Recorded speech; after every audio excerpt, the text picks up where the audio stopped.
प्रभु का हम धन्यवाद देते हैं कि प्रभु ने हमें एक प्रार्थना करने वाला एक योद्धा बनाया है। और आज के सुबह हम कुछ चीज़ों को हम बात करेंगे। आपने देखा आज का विषय क्या है, क्या लिखा है उसमें? बोलिए। हमें अपना आत्मिक युद्ध खुद लड़ना है, ठीक है? कोई लड़ने नहीं आएगा आपसे। ये एक विषय है। उससे पहले, विषय में जाने से पहले एक वचन कहता है यिर्मयाह 33:3। क्या कहता है? यिर्मयाह 33:3 निकालो मेरे साथ जल्दी। मुझसे प्रार्थना कर, जी,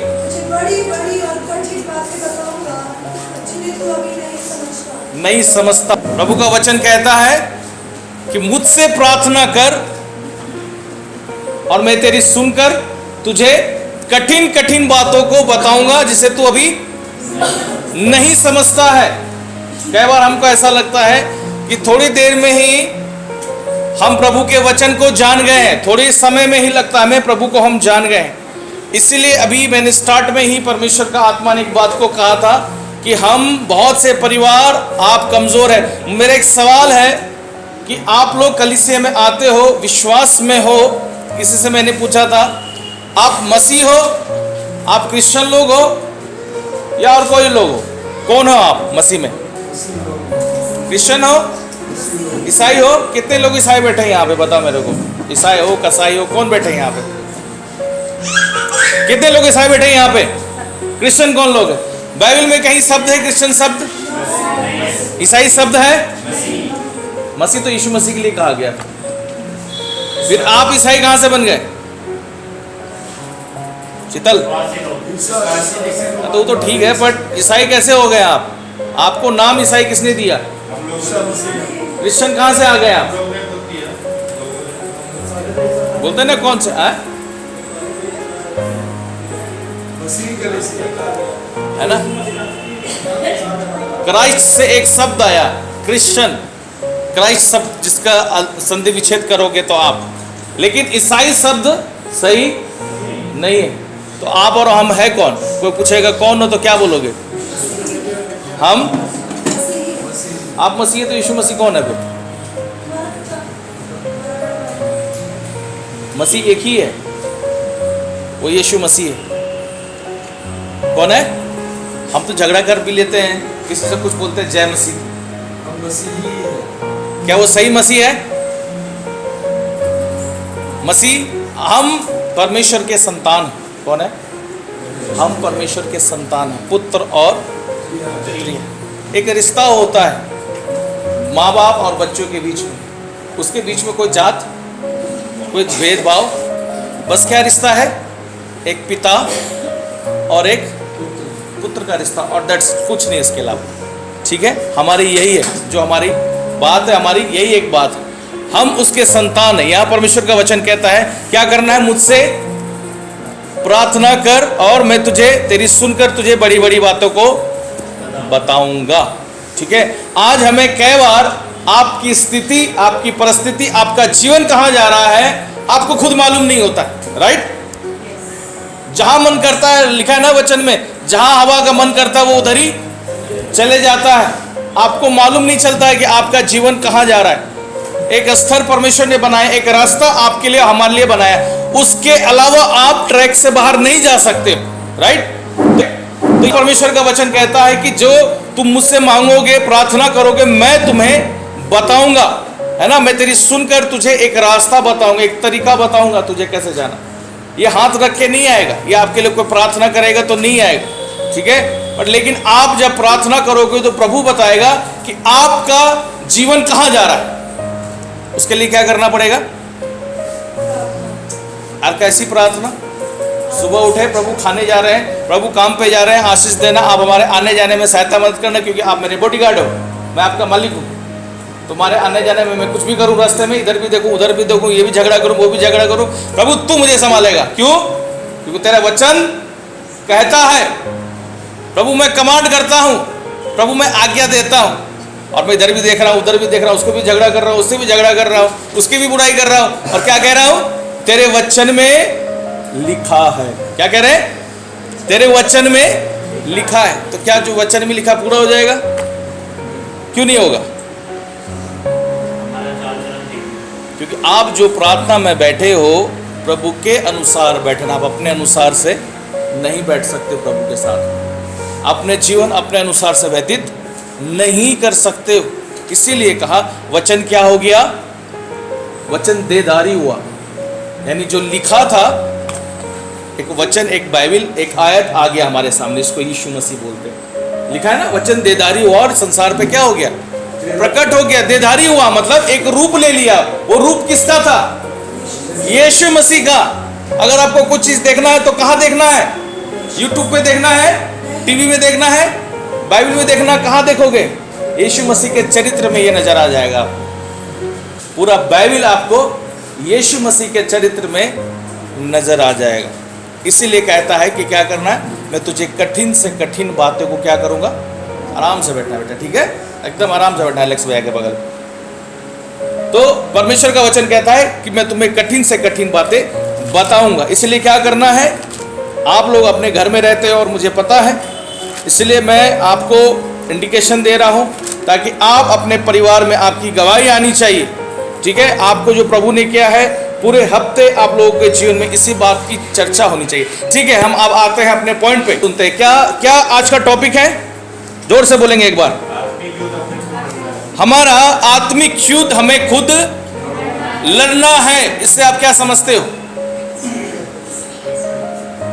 आपका जो स्पिरिचुअल वॉरफेयर है आपको खुद लड़ना है। इससे एक वचन कहता है ना, इफिसियों की किताब में क्या लिखा है? आत्मिक हथियारों के विषय में कहता है ना। जल्दी से पढ़ दो तो कोई, जल्दी से, फिर हम आगे बढ़ेंगे। इफिसियों 6 जी 6 का 13 पद से पढ़ना शुरू करो। इसीलिए सारे, धीरे धीरे पढ़ना, सारे हथियार क्या करो? बांध लो। जी कौन सा दिन चल रहा है? अच्छे दिन। क्या बोल रहे थे? अच्छे दिन आने वाले हैं। अच्छे दिन चल रहे हैं। क्या चल रहे हैं? पूरे दिन चल रहे हैं। याद रखना इस बात को, सारे परिवार, व्यक्तिगत याद रखना इस पॉइंट को। क्या चल रहे हैं? जी आगे जी। इसीलिए सत्य से, क्या है? सत्य, सत्य मतलब सच्चाई से अपने कमर को क्या करो? बांध लो। जी धार्मिकता की छीलम और पैर में क्या करना है? सुसमाचार के जूते पहन लेना है। पहनकर जी जी जी उद्धार का टोप जी जी। हो गया सर? हथियार हो गया? कोई हथियार छूटा तो नहीं? कितना हथियार है टोटल? जल्दी, कितना हथियार है? ये मालूम नहीं सैनिक लोगों को कितना हथियार है।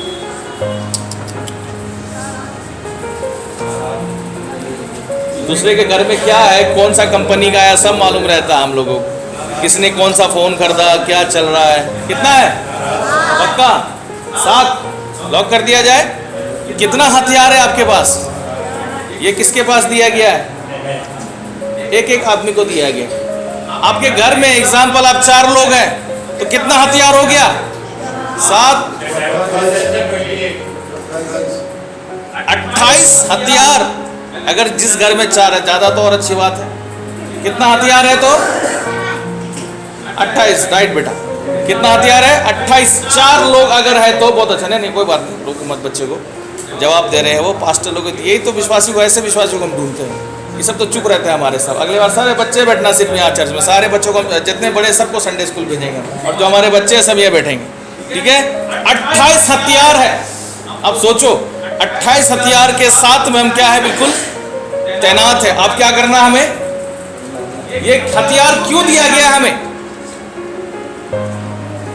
जवाब देते रहो जल्दी, मुझे लगेगा आप जगे हुए हो, इसलिए मैं पूछता हूँ, ताकि आपके पास जो शैतानिक बातें आती है, संसार बातें आती है, आप उसको कंट्रोल कर सको, संभाल पाओ। इसीलिए आपको दिया है, ताकि आपको, जैसे मैंने बोला ना, पवित्र आत्मा भी हमें दिया गया है सहायक के रूप में। ये हथियार दिया है। सबसे पहले क्या करना है, आप उद्धार में है, विश्वास में है, आपको क्या करना है, ये ड्रेस को पहन लेना, इस हथियार को बांध कर, मतलब सबसे पहले अपने आप को बचाकर हथियार उठा लेना है। क्योंकि आपको जब शैतान क्या करेगा, आक्रमण करेगा, तो आप क्या करोगे, उसका सामना कर सकते हैं। क्या परमेश्वर ने आपको युद्ध लड़ने के लिए कहा है? जी, कहा है कि तुमको शैतान से लड़ना है। तो क्या करने का, आप लड़ते नहीं शैतान से, निकल जाइए यीशु मसीह के नाम से, कहते नहीं हो? क्या करते हैं, डिफेंस करते हैं, राइट। क्या करते हैं, सामना करते हैं। उसका सामना करने का तरीका क्या होता है? चलो एक प्रैक्टिकल करते हैं, बहुत दिन से नहीं किया। 2 लोग आ जाओ जल्दी से, जवान में से 2 लोग आ जाओ। आप बैठे रहो, हिली नहीं हो। 2 लोग आ जाओ। जवान बोला मैंने, यूथ में से, नॉट माई वाइफ, बाकी आप कोई भी आ सकते हैं। चलो कोई भी आ जाओ, आराम से इधर से आ जाओ, जल्दी आओ, जल्दी, टाइम नहीं, जल्दी। शीतल तुम भी आ जाओ, एक आई थी, तुम भी आ जाओ, इधर आओ। देखना है दोनों दिख रही है उनको भी हम, ठीक है। अब हमें कुछ बातों को समझने की ज़रूरत है कि प्रभु का वचन हमें क्या कहता है ना, और क्यों जरूरी, क्यों मैं इस बात को बोल रहा हूँ। क्योंकि आप संडे यहाँ बैठे हो और मुझे पता है आप किसी से झगड़ा नहीं कर पाओगे। कर पाओगे? अभी मन में हो रहा है किसी से झगड़ा करूँ, किसी को पकड़ के पटकूँ, मन कर रहा है? सरिता दीदी नहीं कर रहा है, करेगा तो भी नहीं कर पाओगे आप लोग। लेकिन यहाँ से जब घर जाओगे तो जी, जब अपने इलाका में जाओगे, अपने घर में जाओगे, तो क्या करोगे, बोलोगे मेरा इलाका और मेरी मर्जी। उसके बाद जिसको पटकना उसको आप पटकोगे। प्रॉब्लम क्या होता है कि अभी परमेश्वर ने कहा इसको, है ना, ये परमेश्वर की बेटी है, इसको परमेश्वर ने बुलाया, है ना, और इसको उद्धार दिया। और उसके बाद क्या बोला है कि अब इसको मालूम है, क्योंकि ये उद्धार पाली है, नया जीवन को पाली है, तो अब इसको मालूम है। मुझे ये बताओ कि अगर आप जिंदगी में कुछ गलत करोगे तो परमेश्वर रोकता है? हाँ या ना?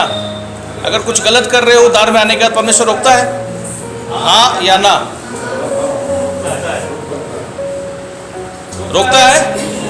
आदम को क्यों नहीं रोका? आदम को क्यों नहीं रोका गलत काम करने में? वो तो परमेश्वर की सृष्टि थी। छोड़ो उसको, छोड़ो। लूसीफर को क्यों नहीं रोका? वो तो स्वर्गदूत था, परमेश्वर ने उसको बनाया था, उसको रोकना चाहिए था ना। वो स्वर्ग में ही था, स्वर्ग से बाहर नहीं था। उसको रोका क्या? परमेश्वर ने आपको और हमको फ्री विल दिया है, इच्छा दिया है कि आप क्या करना है, आपको चुनना है ना। लिखा आशीष और श्राप आपके हाथ में, आपको क्या आप चुनते हो। जब परमेश्वर का ज्ञान आपको आ जाता है, अच्छे बुरे का ज्ञान आ जाता है, सब कुछ आ जाता है, उसके बाद अगर आप किसी दुकान में जाओगे कि भैया मुझे एक बोतल दे दो क्योंकि मुझे बहुत टेंशन है, तो क्या करोगे? यीशु मसीह आएगा, परमेश्वर आएगा रोकने के लिए क्या, कि मत पियो, मुंह में मत डालो, आके रोकेगा क्या? ऐसा करके रोकेगा क्या? अगर मुंह से गाली दे रहे हो तो आके मुंह बंद करेगा क्या? ऐसा होता है क्या? रोकता है? नहीं रोकता है। लेकिन क्या है, जो हमें फ्री विल दी गया अंदर से, वो आत्मा हमें बार बार कहता है कि नहीं, हमने गलत किया, हमने गलत किया। वो हमें रोकता नहीं कभी। अब इसको परमेश्वर ने उद्धार दिया, अब क्या करना है इसको, इस विश्वासी को क्या करना है? वचन के अनुसार, इफिसियों के अनुसार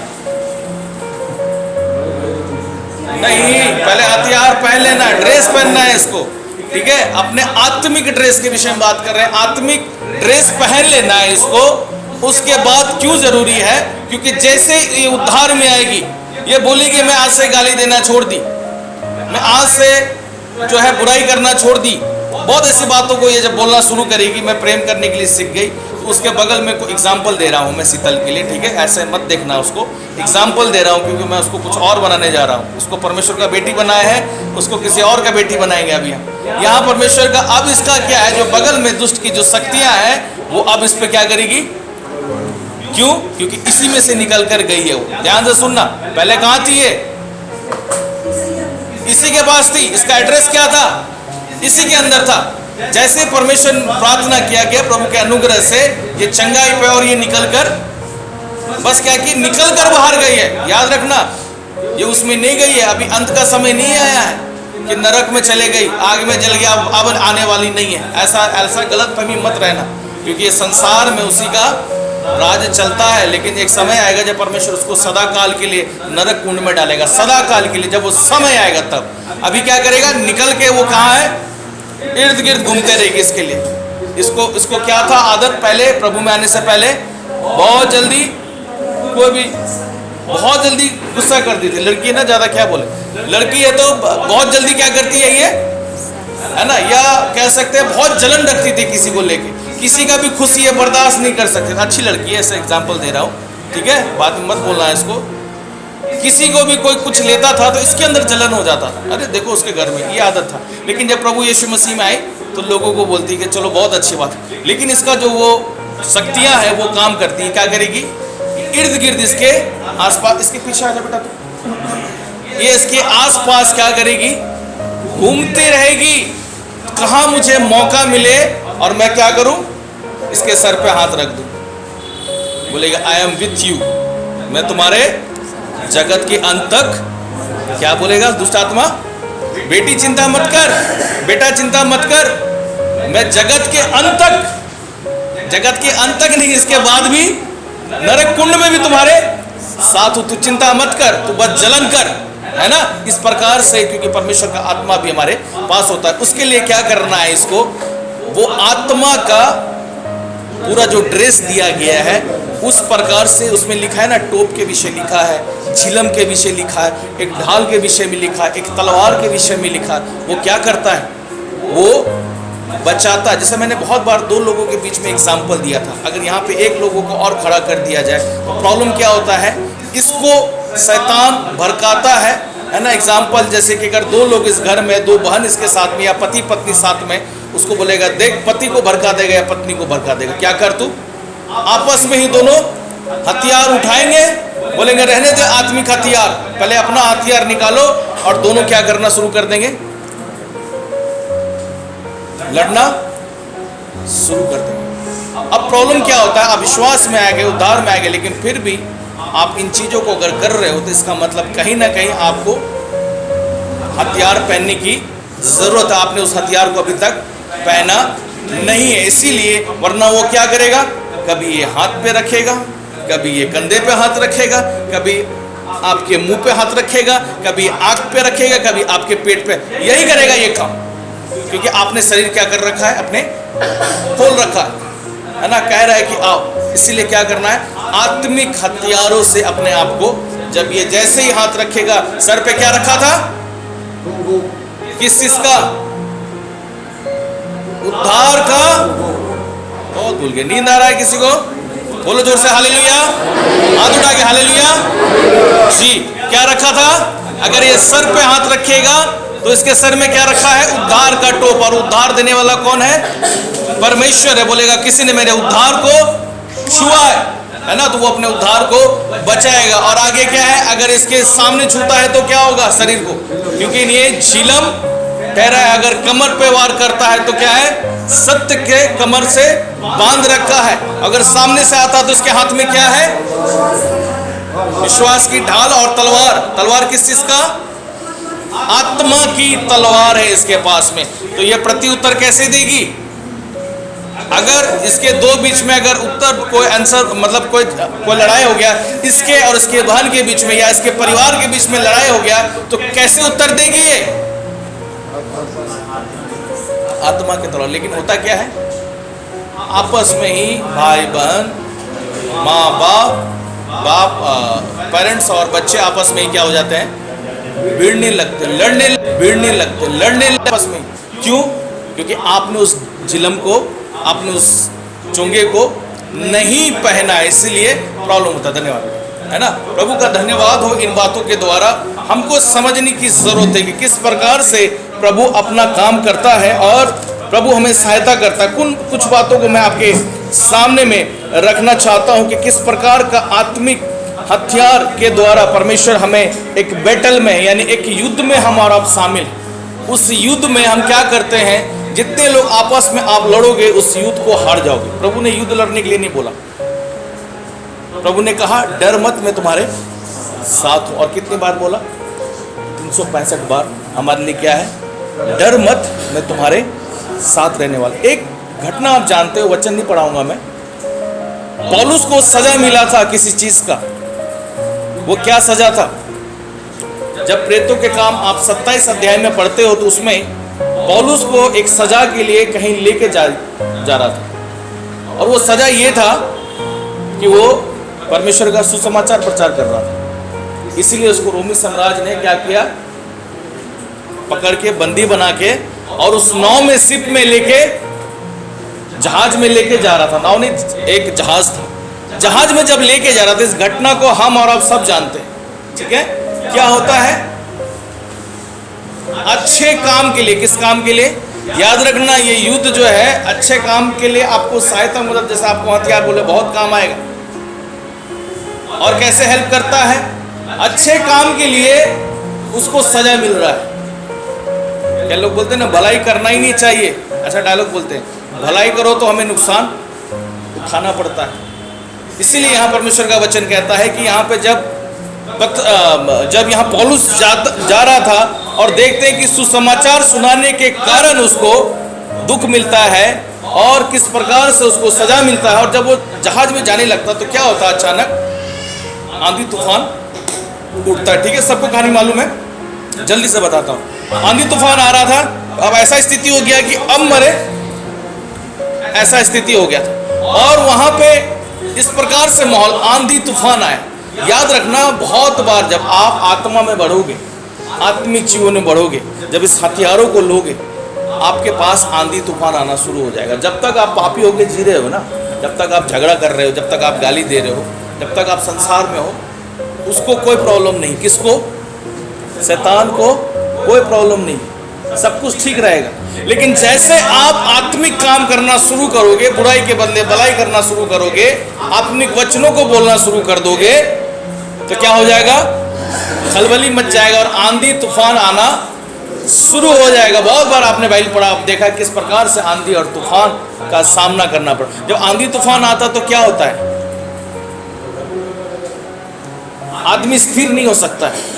आंधियों, जब तेज आंधी आता है तो आदमी स्थिर नहीं हो पाता है, हिलने लगता है, और जब आंधी चले जाता है तो बहुत नुकसान होता है। यहाँ पे पौलुस का भी जो देखते हैं, नुकसान होने के बाद भी उसका एटीट्यूड के विषय में मैं बता रहा हूँ। क्यों? क्योंकि वो आत्मा के वो हथियारों को लेके आत्मिक के युद्ध में शामिल था। हम और आप उसमें कई बार हमारा एटीट्यूड चेंज हो जाता है, हमारा स्वभाव चेंज हो जाता है। जरा से हम कष्ट को देखते हैं, जरा से हम तकलीफ को देखते हैं, हमारा क्या हो जाता है? स्वभाव चेंज हो जाता है। जरा से प्रेशर पड़ता है, हमारे शब्दों में बुराई, हमारे जीवन में बुराई, हमारे परिवार में लड़ाई झगड़ा, मेरा अक्सर हमने इस चीज को देखा। थोड़ा से प्रेशर में जहां हमारा परिवार आता है, थोड़ा से पैसा का कमी घटी या कुछ ऐसी बातें हुआ, आपके मुंह से, आपके व्यवहार से पता चल जाता है कि कुछ तो गड़बड़। क्यों ऐसा? क्यों? मैं सवाल इस बात को बहुत परमेश्वर से पूछता हूँ। हम प्रार्थना करने, आप कलीसिया में आ रहे हैं, चर्च में आ रहे हैं, लेकिन यहाँ से जाने के बाद भी आपकी गवाही ऐसी होनी चाहिए जैसे आप यहाँ बैठे, लेकिन ऐसा नहीं है। ऐसा क्यों? क्या कारण है? आप ही लोग बता सकते हैं मुझे। यहाँ पे पौलुस बहुत प्यार से उसको, आपको मालूम वचन कहता है 14 दिन तक वो लोग कुछ नहीं खाए, और 14 दिन तक अंधेरा छाया हुआ था। जब वो सीप में थे, मुश्किल में थे, 14 दिन तक सूरज नहीं निकला था। कैसा था? अंधेरा था, तकलीफ में था, और वहां पे लोगों को लग रहा था अब हम लोग नहीं बचेंगे। जो आत्मिक व्यक्ति, उसका पहचान मैं बताता हूं, जिसके पास आत्मिक हथियार है। अभी मैं 1-2 आयत इसमें सब पढ़ा दूंगा, उसका एटीट्यूड समझ जाना, है ना। जो बिखर जाते हैं वो बिखर जाते हैं, और उसी में से जो बन जाते हैं वो बन जाते हैं। इसी का जब आप पढ़ोगे, जल्दी से एक जन को पढ़ दो,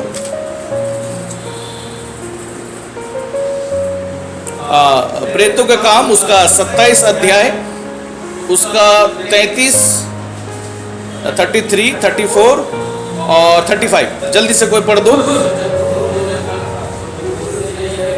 जी। थोड़ा जोर से पढ़ना, धीरे धीरे आराम से पढ़ो वचन। जब भोर होने पर था तब पौलुस ने ये कहकर समझाया, जी जी जी, कितना दिन हो गया था? 14 दिन हो गया था। वो लोग कुछ नहीं खाए थे आंधी तूफान में। जी, प्रेतों के काम 27 अध्याय उसका 33, 34 और 35 पढ़ रहे हैं हम। जी, आगे पढ़ना। इसलिए तुम्हें समझाता हूं, हाँ जी जी, आमीन। जी जी, बस बस बस बस रहने दो। एक वचन लिखा है, उसमें टिक लगा लो या आप अंडरलाइन कर लो। इसलिए तुम्हें समझाता हूं। सभी तरफ देखो, मेरे तरफ देखो, आप लगा ली निशान। परमेश्वर का वचन कहता है तुम्हारे घर में बीमारी है, तुम ठीक नहीं हो रहे हो, तुम लड़ना नहीं चाहते, तुम लड़ाई कर रहे हो, तुम प्रार्थना करना चाहते, तुम प्रार्थना नहीं करते हो। लिखता है कि बहुत मुश्किल है, परेशानी है तुम्हारे घर में, इसलिए क्या करता हूं? समझाता हूं। बात कर रही है परमेश्वर का वचन, कैसे कह रहा है? इसलिए तुम्हें समझाता हूं, समझ लो। बोलता है ना, जिसके कान हो सुन ले कि आत्मा कलीसिया से क्या कहती है। लिखता है समझा रहा हूं, समझ ले और क्या कर ले? कुछ खा ले। क्या कर ले? कुछ खा ले। परमेश्वर कुछ खिलाना चाह रहा है। बहुत से बार लिखा है कि परमेश्वर ने अपना वचन, बोलता प्रभु मैं कैसे बोलूंगा, मैं तो तोतला हूं, मैं बोल नहीं सकता। मूसा भी नहीं बोल सकता था। बोला तू चिंता नहीं कर, तुझे क्या करना, सिर्फ मुंह खोलना है। और जब तू मुंह खोलेगा परमेश्वर का वचन तेरे मुंह से निकलेगा। लिखा कुछ खा ले। अब यहां से जाओगे, चर्च से भूख लगेगा, क्या करोगे? जाके कस के जाके खाओगे, और जरा से अगर कोई बात कर दिया तो कस के उसका रिप्लाई दोगे आप। क्यों? क्योंकि जो पेट है ना हमारा, जिसको हम बोलते हैं पापी पेट, इसको इतना खिलाते हैं, इतना खिलाते हैं। इन दिनों में परमेश्वर ने कहा, मेरे को बड़ा बोझ डाला कि अपने शरीर को मार और कूट। मेरे को बताया परमेश्वर, मैं इन दिनों में अपने शरीर को बहुत मार और कूट रहा हूँ। ऐसा नहीं, बेल्ट से नहीं काट रहा हूँ, अपने शरीर की इच्छाओं को बहुत मार रहा हूँ। मैं आपको बता नहीं सकता बहुत सारी बातें, ठीक है? ये मेरा और मेरा रिश्ता परमेश्वर के साथ में है। तो मैं अपने शरीर को, परमेश्वर ने कहा अगुवाई कि अपने शरीर को और मार कूट। क्यों? ताकि मैं आत्मा में, और मैं बता रहा हूं, अगर आप अपने शरीर को सुविधा दोगे, पूरा आराम दोगे, तो याद रखना आप कष्ट में आ जाओगे। आत्मिकता में कितना भी आप कोशिश करोगे, आत्मा में आप नहीं कर पाओगे। यहां बैठे बैठे भी कितने दिन, मुझे बताओ, आपको लग रहा है कि एकदम कुछ लग रहा है कि जल्दी उठ जाए, कुछ करे, बात करे, ऐसा हो रहा है? या बहुत आराम मिल रहा है कि प्रभु तेरा धन्यवाद, दिन भर में बैठ सकती हूँ या बैठ सकता हूँ? बैठ सकते हैं दिन भर? बैठ सकते हैं? शीला कहाँ खो गई? नहीं, यही हो, पलटन तो नहीं गई? चल ठीक है, अभी चले जाओ थोड़ा देर, है ना? लिखा कुछ खा ले। क्या खाते हो घर जाके? पूरा हफ्ता क्या खाते हो? आत्मिक बात मत बोलना मेरे को, पूरा हफ्ता मैं वही सुनता हूँ। क्या खा ले? क्या खाते हैं हम? यहाँ से निकलोगे, कोई मोमो खाएगा, कोई चाउमीन खाएगा, कोई घर में दाल चावल खाएगा, कोई संडे है तो चिकन भी खाएगा, मटन भी खाएगा, है ना? इस प्रकार से खा ले। पूरे हफ्ते हम खाते हैं। और दूसरी बात, ये तो खाने की बात है, जो हमको पड़ोसी आके खिलाता है, जो हमको शैतान आके खिलाता है, जो आके बहकाने वाली आत्मा खिलाती है, ये खा ले तू, क्योंकि तेरे विरुद्ध में कुछ बोला जा रहा है, तू भी प्रत्युत्तर दे। वही खाते, संसार की बातें हम खाते हैं। और जो हम खाते हैं, लेकिन ना, जो बाहर से अंदर जाता है उसके, वही तो बाहर से हम उसको हम प्रकट करते हैं, वही बात करते हैं। जो हम खाते रहते हैं बाहर से, वही खा खा के क्या करते हैं, वही तो हम बाहर निकालते हैं। इसीलिए परमेश्वर से बोलता है, वचन पढ़ा हमने, यिर्मयाह 33:3, क्या लिखा है? जी, मुझसे मांग, यानी प्रार्थना कर, मुझसे कह, मैं तुम्हें दूंगा, है ना? और मैं तुम्हें कठिन से कठिन और बड़ी से बड़ी बातें तुम्हें बताऊंगा। तो यहाँ पे पौलुस कहता है, परमेश्वर का वचन कहता है कि तुम खा लो कि जिससे तुम्हारा क्या है? बचाव हो। क्या हो? अंडरलाइन कर लिया सबने?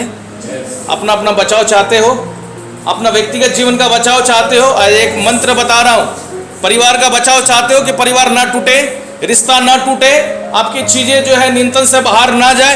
एक ही बचाव है, जो परमेश्वर का वचन खाएगा।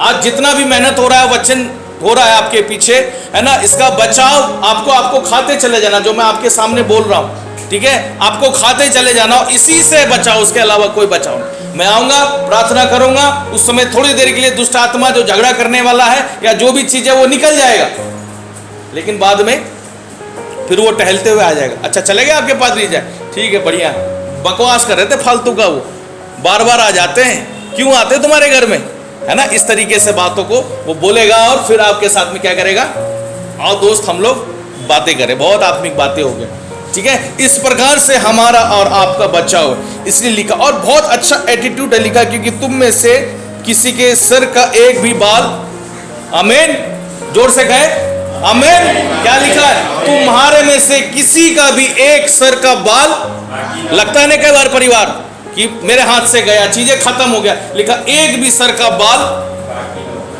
मतलब कुछ हानि तेरा नहीं होगा अगर तू वचन पे चल रहा, तुम्हारा घर, तुम्हारा बच्चा, तुम्हारा जॉब, एक चीज तुम्हारा हेल्थ, कोई तुमको छू नहीं। आज बहुत आसानी से शैतान आता है, हमारे परिवार में लड़ाई डालता है, या हमारे जीवन में भेदभाव को डालता है, या संसार के लोग को डालता है और चले जाता है। वो इसीलिए क्योंकि हम पूरा हफ्ता, पूरा महीना जो संसार हमें खिलाता, हम वही खाते रहते। और एटीट्यूड देखो यहाँ पे जब वचन कहता है, पौलुस क्या क्या इतने तकलीफ आने के बाद भी 14 दिन से उसने कुछ खाया नहीं, उसके साथ जो लोग हैं वो लोग भी कुछ नहीं खाया, है ना। एक प्रकार से बताते कितना अच्छा एटीट्यूड है, स्वभाव क्या होता है। आप 14 दिन से अगर आपको खाना नहीं मिला है, आप 14 दिन से आप बहुत तकलीफ में हैं, अगर आके कोई पूछेगा आपका बात करने का एटीट्यूड कैसा होगा, आपका व्यवहार कैसा होगा, अरे प्रेज द लॉर्ड, हालेलुया, प्रभु तेरा धन्यवाद, अरे भाना आप आए, प्रभु का धन्यवाद, आइए हम लोग ऐसे करोगे आप, चेहरा उतरा होगा, बातों से ऐसा होगा, गुस्सा आता होगा,